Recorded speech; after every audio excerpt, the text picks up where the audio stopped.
अब तक हमने पढ़ा था फियोफाइसी यानी कि भूरे शैवालों के बारे में। अब हम पढ़ेंगे रोडोफाइसी, ठीक है, जिन्हें हम लाल शैवाल के नाम से भी जानते हैं। अब हम पढ़ेंगे रोडोफाइसी, लाल शैवाल, मतलब कि रेड एलगीज के नाम से भी हम इन्हें जानते हैं। अब रेड एलगी क्यों कहते हैं? क्योंकि इनमें रेड पिगमेंट, जिसका नाम है आर फाइकोएरिथ्रिन, आर फाइकोएरिथ्रिन ज्यादा मात्रा में, ज्यादा क्वांटिटी में होता है, ठीक है। यानी इनमें कौन सा लाल वर्णक, जिसका नाम क्या है आर फाइकोएरिथ्रिन, ठीक है, उसकी जो मात्रा होती है ज्यादा पाई जाती है। ये ज्यादातर कैसे होते हैं? मैराइन, समुद्र में पाए जाते हैं, ठीक। और समुद्र में भी कहा? जहां वार्म एरिया होता है, गर्म एरिया, गर्म स्थान, समुद्र के गर्म क्षेत्र में पाए जाते हैं, ठीक।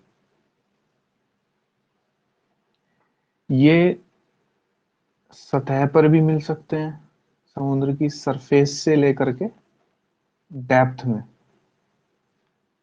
गहराई में भी, ठीक है। अब गहराई में प्रकाश कम होता है, पर जो लाल रोशनी है सूरज की, सूर्य की रेड लाइट जो है वो अंदर तक पेनिट्रेट करती है, तो इसलिए डेप्थ में यही पाए जाते हैं, ठीक। फिर होते हैं ये मल्टी सेलुलर होगी इनकी थैलोइड बॉडी जो होगी, बॉडी कैसी होगी? Multi cellular, बहुकोशिक।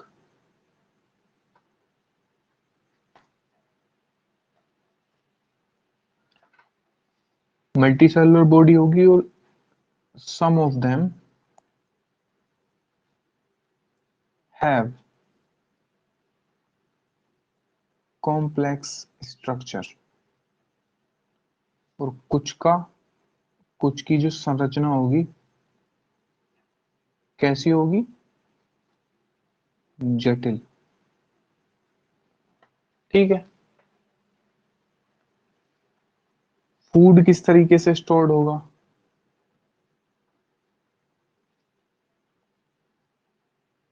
फूड जो इनका स्टोर्ड होगा वो होगा फ्लोरिडियन स्टार्च की तरह,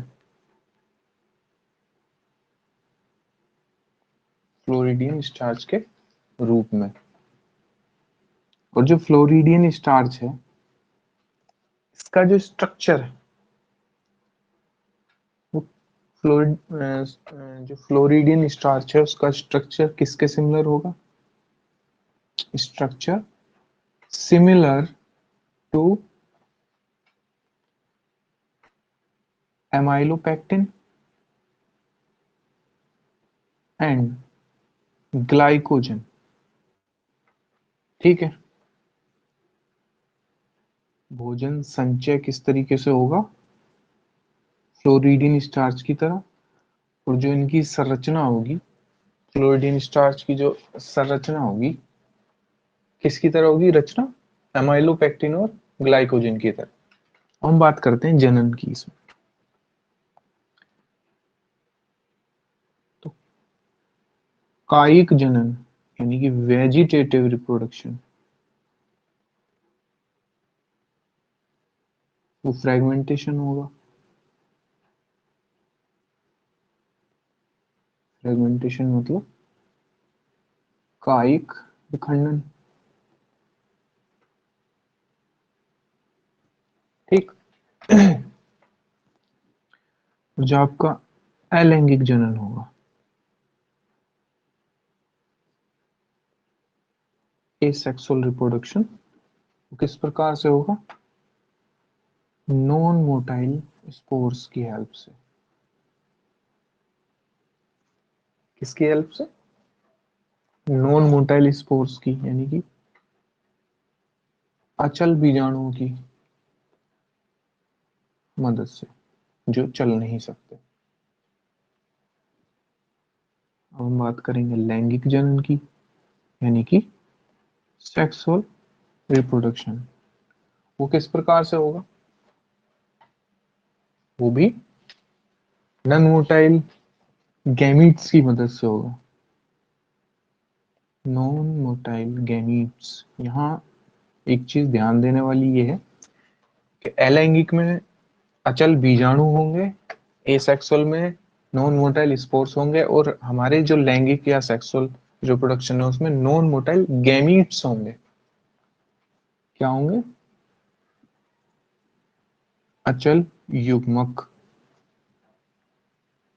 ठीक है। दूसरा, इसमें सिर्फ ऊगेमस टाइप का जो है हमें सेक्सुअल रिप्रोडक्शन मिलेगा, यानी कि विषम युग्म की। ठीक। और ऊगेमस टाइप के आपका जो सेक्सुअल रिप्रोडक्शन है, इसके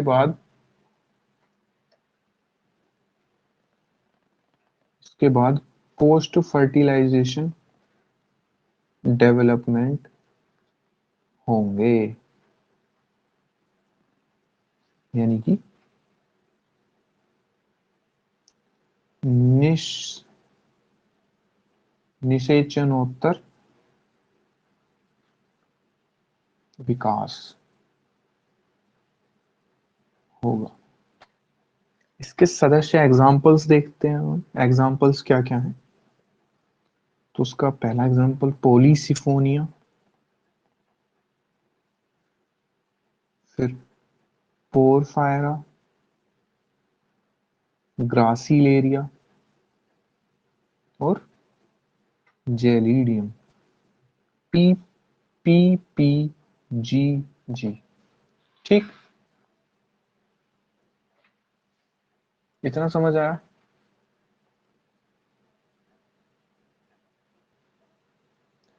अब हम पढ़ेंगे ब्रायोफाइट।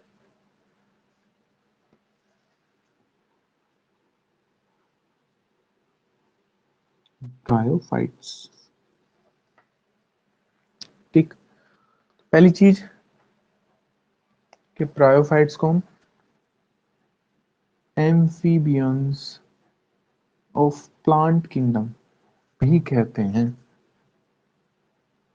ये क्वेश्चन आया हुआ है कई बार कि एम्फीबियंस ऑफ प्लांट किंगडम किसे कहते हैं? तो किसे कहते हैं? ब्रायोफाइट्स। ठीक है। क्या बोलते हैं हिंदी में? नहीं, क्या बोलेंगे?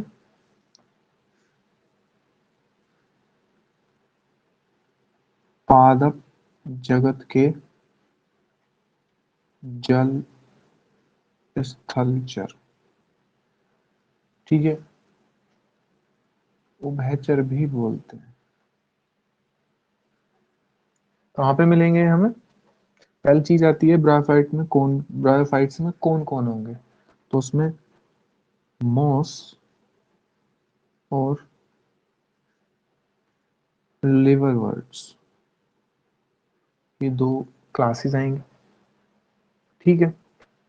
उगते कहाँ हैं? मोइस्ट शेडिड एरियाज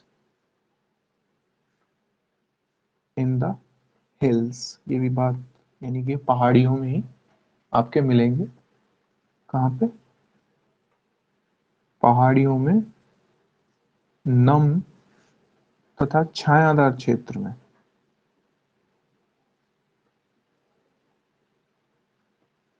ठीक है। अब इन्हें हम एम्फीबियंस क्यों कहते हैं, यानी कि हम इन्हें जल स्थलचर क्यों कहते हैं? इसका कोई कारण होगा, क्योंकि ये सोइल पर रह तो सकते हैं,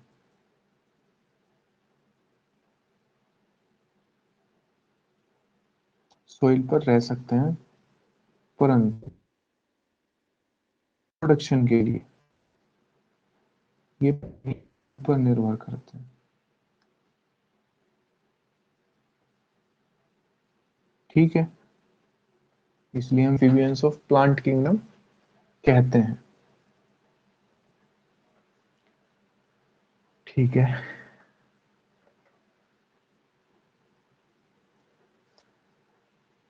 अनुक्रमण में सहायक होते हैं, यानी सक्सेशन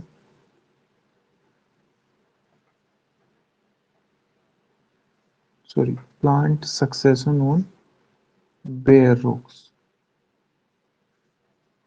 या सॉइल। ठीक, अब बात करते हैं जो इनका पादप शरीर यानी पादप काय होती है, प्लांट बॉडी। भाई एल्गी की कैसी थी? एल्गी की थैलोइड लाइक थी। ब्रायोफाइट की डिफरेंशिएटेड होती है, किसमें? डिफरेंशिएटेड इनटू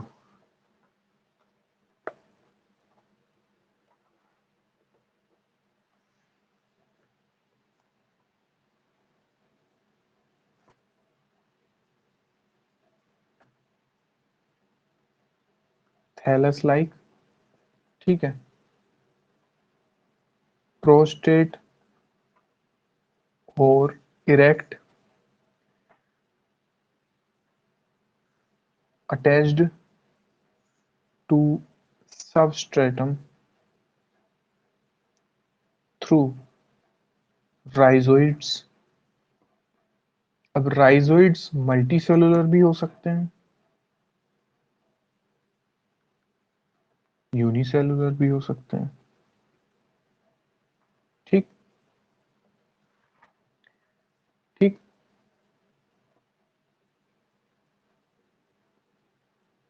इनकी जो पादप का है थैलस की तरह,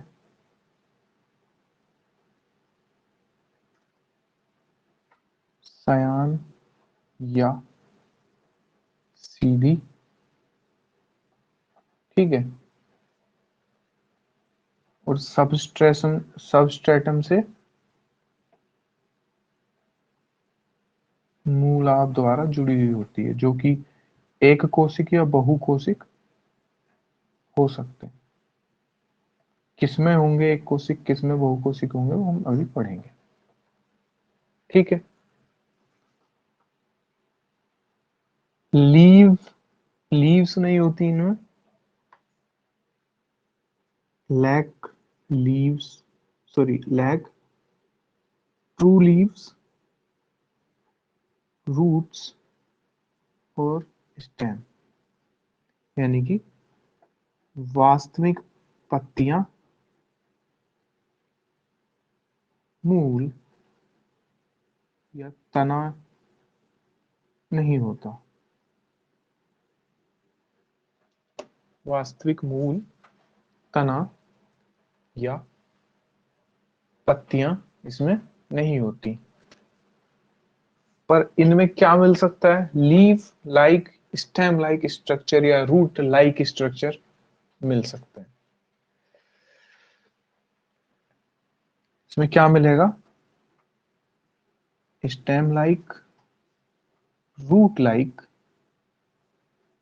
एंड लीफ लाइक स्ट्रक्चर मिलेंगे, स्ट्रक्चर प्रेजेंट होंगे। ठीक, यानी कि तना सम तने की तरह, मूल सम मूल की तरह, और आपका पत्ती सम पत्ती की तरह संरचना उपस्थित होगी। ठीक है, ठीक है। इनकी जो मेन प्लांट बॉडी होती है, मेन प्लांट बॉडी वो कैसी होगी? हैप्लॉइड,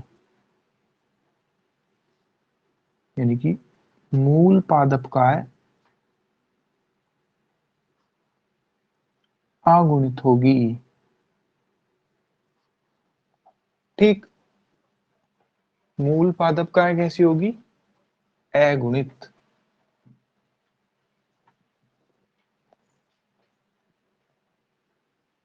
जो थैलोफाइट होते हैं वो, जो थैलोफाइट होते हैं उनकी जो प्लांट बॉडी होती है वो कैसी होती है? गैमेटोफिटिक। ठीक, अब गैमेटोफिटिक क्यों होती है? बिकॉज ये गैमीट प्रोड्यूस करती है। ठीक।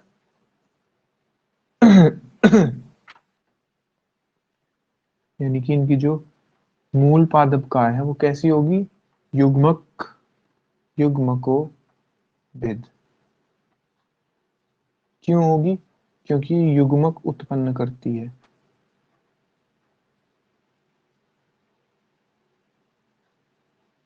ठीक, मैं समझता हूँ यहाँ तक कोई दिक्कत नहीं आ रही होगी।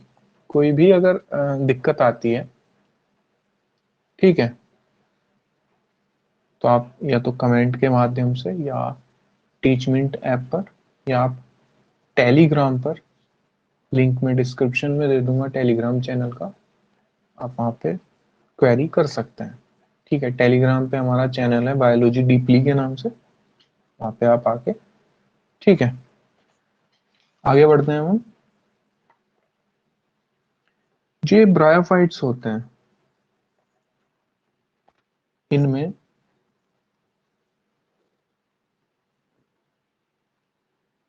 सेक्स ऑर्गन्स पाए जाएंगे,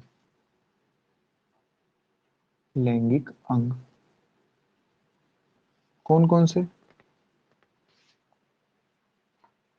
भाई, मेल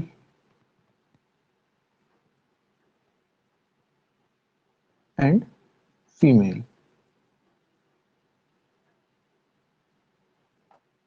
ठीक है, यानी कि नर लैंगिक अंग और मादा लैंगिक अंग। नर लैंगिक अंग को क्या बोलेंगे हम? एंथ्रीडियम। और मादा को क्या बोलेंगे हम?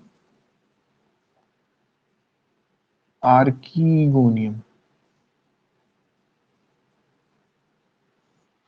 ठीक है, यानी कि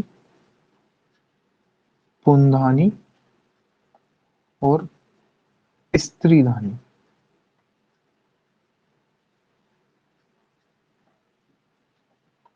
ठीक है,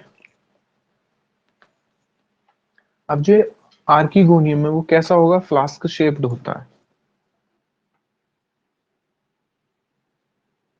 फ्लास्क शेप्ड।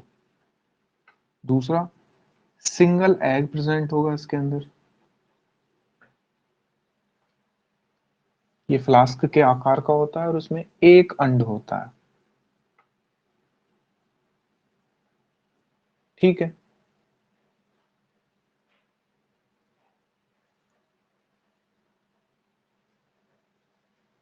जो एंथ्रोजोइड्स होते हैं,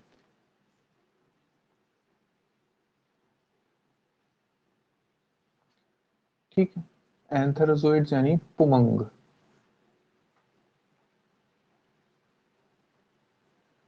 उनका जो स्प्रेड होता है किस तरीके से होता है? वो पानी में रिलीज्ड कर दिए जाते हैं, रिलीज्ड इनटू वाटर, पानी में रिलीज हो जाते हैं, जहां से वो आर्कीगोनियम के माउथ के कांटेक्ट में आते हैं।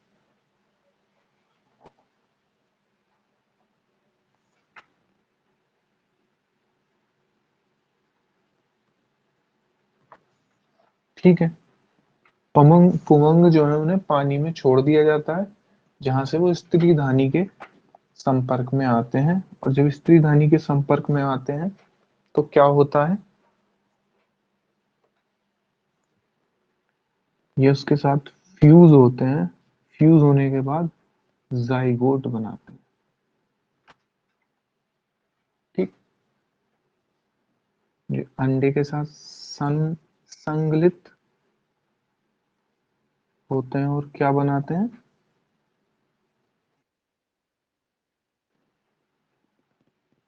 युग्मनज बनता है।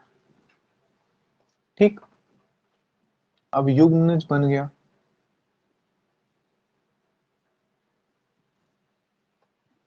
अब जो ये क्या कहते हैं, आपका जाइगोट है, जाइगोट युग्मनज, इसमें तुरंत जो है इंस्टेंटली रिडक्शनल डिवीजन नहीं होता, यानी कि मियोसिस नहीं होती। Do not undergo reductional division, यानी कि इसमें डिवीजन नहीं होता, बल्कि क्या होता है,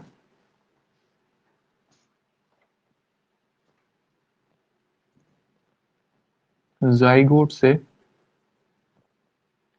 मल्टी सेल्यूलर बॉडी बनती है, जिसे हम क्या कहते हैं, स्पोरोफाइट। जैसे कि गैमेटोफाइट, गैमेटोफाइट क्यों बोला, क्योंकि ये गैमीट प्रोड्यूस करती, और इसे स्पोरोफाइट क्यों बोला, क्योंकि ये स्पोर प्रोड्यूस करेगा, क्योंकि ये स्पोर प्रोड्यूस करेगा, इसलिए इसे हमने क्या बोल दिया, स्पोरोफाइट, बीजाणु प्रोड्यूस करेगा। इसे इसलिए हिंदी में क्या क्या बोलते हैं, बीजाणु उद्भिद, स्पोरोफाइट को। ठीक है। हम दोबारा देखेंगे, जो आपका हमारा युग्मनज है वो तुरंत जो है किस तरीके का न्यूनीकरण विभाजन नहीं करता, न्यूनीकरण विभाजन नहीं करता, क्या करता है,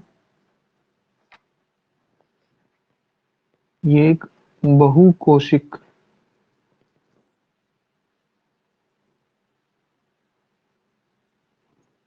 स्पोरो बहुकोशिक बीजाणु उद्भिद बन जाता है। ठीक है, कोई दिक्कत, ओके, ठीक है। जो स्पोरोफाइट है, यानी कि बीजाणु उद्भिद है, उसके बारे में हम कुछ चीज जानेंगे। स्पोरोफाइट बन गया जैसे अब, तो पहली चीज ये है कि स्पोरोफाइट जो है वो मुक्त जीवी नहीं है, फ्री लिविंग नहीं है, मुक्त जीवी। फिर कैसा है ये गैमेटोफाइट से जुड़ा होता है और वहीं से नरिशमेंट लेता है। नरिशमेंट मीन्स पोषण। ठीक है। जो स्पोरोफाइट है, इसकी कुछ सेल्स में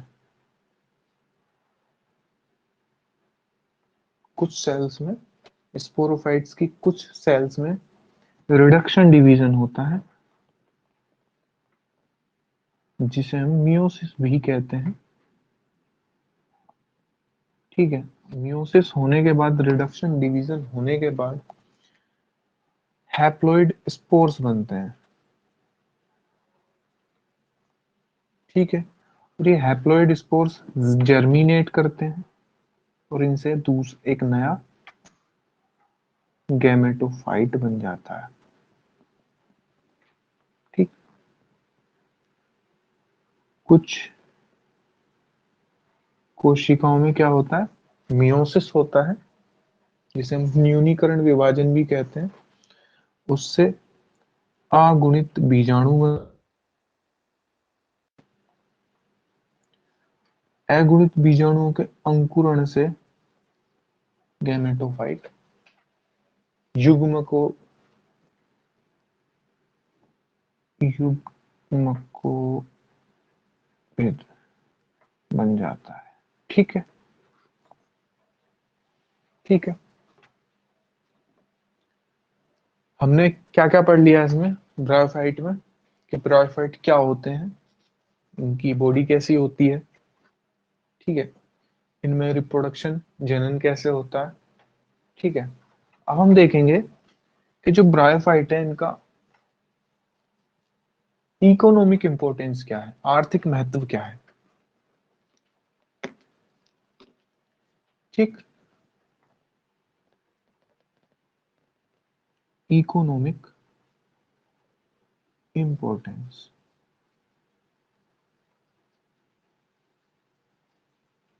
आर्थिक महत्व।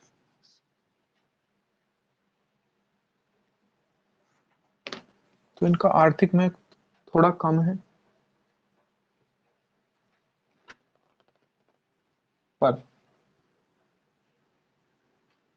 भोजन की तरह, फूड की तरह इस्तेमाल हो सकते हैं। फूड की तरह कौन कौन इस्तेमाल करता है, जो हमारे हर्बीवोर्स हैं, शाकाहारी जो जीव हैं, वो इसे हर खाने की तरह, भोजन की तरह यूज करते हैं। स्फैगनम एक तरीके की ब्रायोफाइट है जिससे पीट बनता है, पीट। ठीक है। और पीट का उपयोग किस तरीके से होता है, फ्यूल।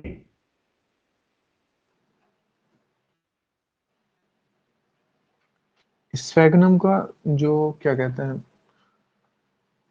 यूज है, वो पैकेजिंग मटेरियल की तरह भी होता है।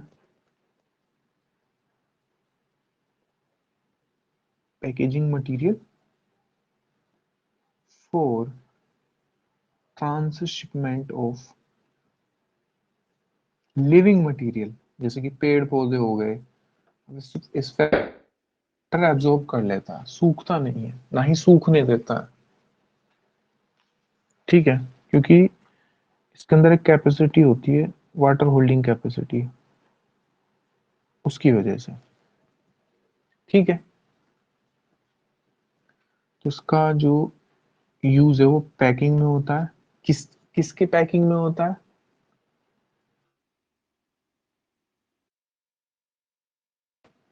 पदार्थों। ट्रांसशिपमेंट बोलेंगे हम आपको, स्थानांतरित करने के लिए। ठीक है। ठीक है। हम देखते हैं कि लाइकेन पढ़ा था हमने।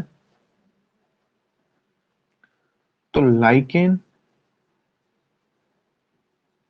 प्लस मोस जो हम बात कर रहे हैं, सबसे पहले फर्स्ट जो ऑर्गेनिज्म थे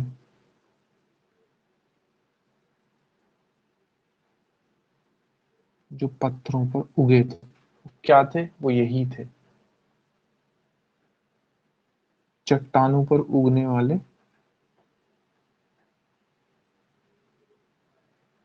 सर्वप्रथम चट्टानों पर कौन उगे थे, लाइकेन और मोस। ठीक है।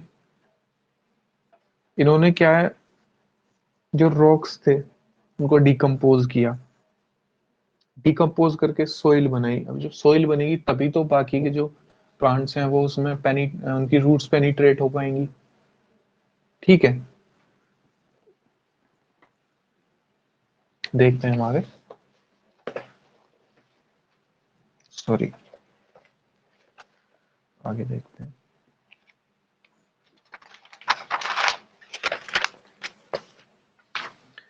ठीक है, तो इनका इकोलॉजिकल इंपॉर्टेंस है,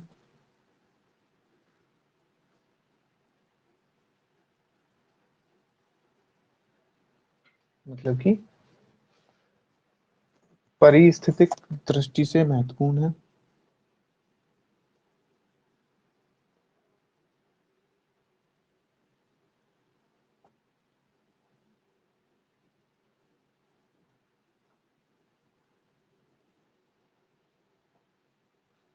ठीक,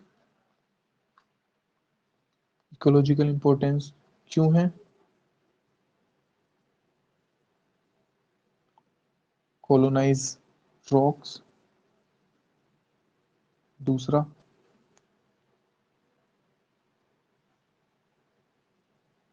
decompose rocks,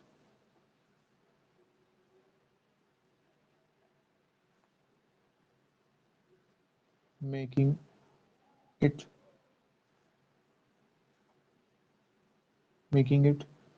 suitable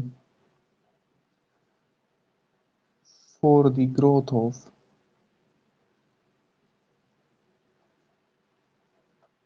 higher plants। ठीक है, सोइल इरोजन से भी बचाते हैं, प्रिवेंट सोइल इरोजन। ठीक है, हाँ, तो इन्होंने सबसे पहले चट्टानों पर उगने वाली जीव थे, प्लांट्स थे सॉरी।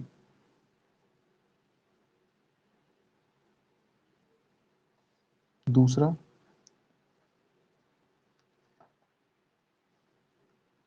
इन्होंने चट्टानों का अपघटन किया, और अपघटन करके क्या बना दी? मिट्टी बना दी, मृदा, सॉइल। अब जो सॉइल बनी तो उसी में उच्च पादप उगे। ठीक है, हम देखते हैं सॉइल इरोजन। ये मृदा अपक्षरण को रोकते हैं। ठीक, यहाँ तक कोई दिक्कत?